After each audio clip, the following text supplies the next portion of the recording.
कि हमरो जे बेटिया कवन ऐसन बेटिया से उनके लागी, हे करेली छठ बरतिया से उनके लागी।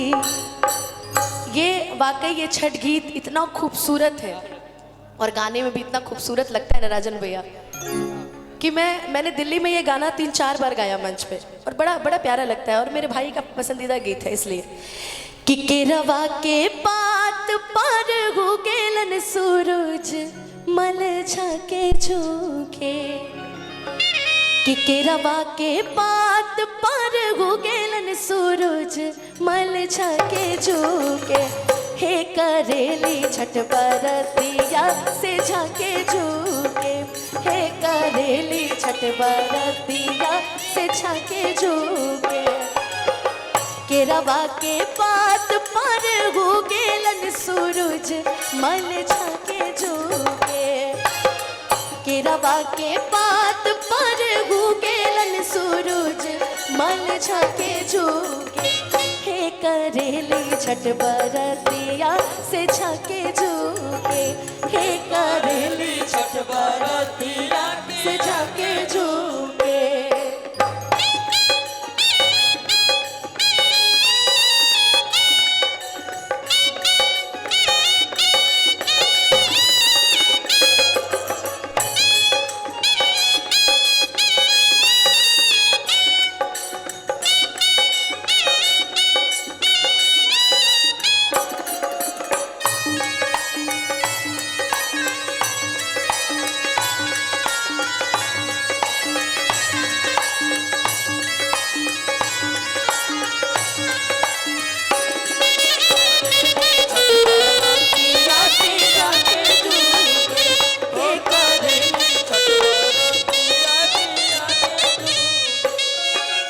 और सभी लोग चाहते हैं कि जितनी भी हमारी माताएं बहनें हैं सभी चाहती हैं कि बेटा हमेशा खुश रहे, पति हमेशा खुश रहे, मेरी बेटी हमेशा खुश रहे। तो अगर कभी बेटा बेटी हो तो मुझे लगता है कि यहाँ सभी बड़े अच्छे हैं, लेकिन मैं स्पेशली चाहूँगी कि विनय भैया जैसे बच्चे और अजय भैया जैसे बेटा सबको भगवान हर घर में दे।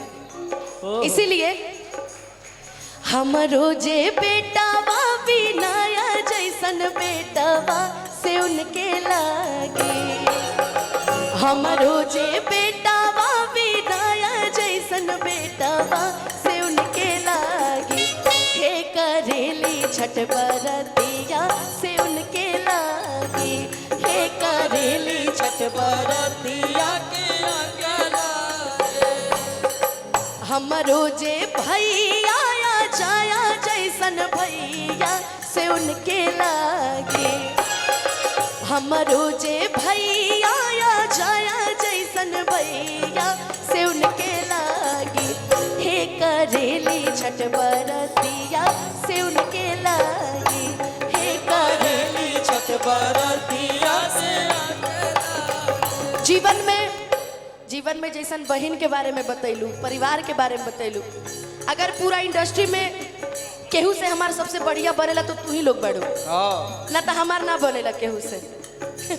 यही से तारा लोग खातिर भी कहे के बाद सबसे खास हमरो जे बेटिया करीना ऐसन बेटिया से उनके लागे, हमरो जे बहिना सोबिता जैसन बहिना से उनके लागे। प्राचियों के लगो, हेमा के भी लगो, जितना हमारे इंडस्ट्री में बहन बाड़ी सबके लगो, हे करेली छठ बरतिया से उनके लागी, हे करेली छठ बरती से उनके लागी, हे करेली छठ बरतिया से उनके लागी, हे करेली छठ बरतिया से उनके लागी, हे करेली छठ बरतिया से। एक बार प्रेम से बोल दीजिए छठी मैया की, एक बार प्रेम से बोल दीजिए जय श्री राम। हैं? कौन सा गाना गाई बढ़िया से? तो तू घरे चल जा भैया, तू घरे चल जा, क्या दिक्कत बा?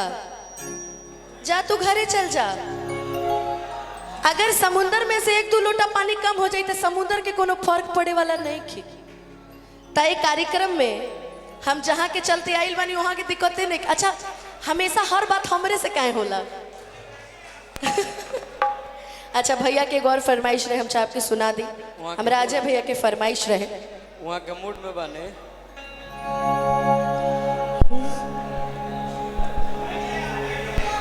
कुछ लोग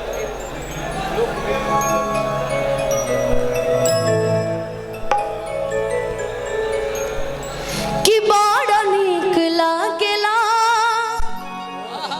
बलम जी के बोलिया कि जब से ले आइल बड़े आपन घरे डोलिया। ये हमरा भैया के फरमाइश रहे से कि जैसन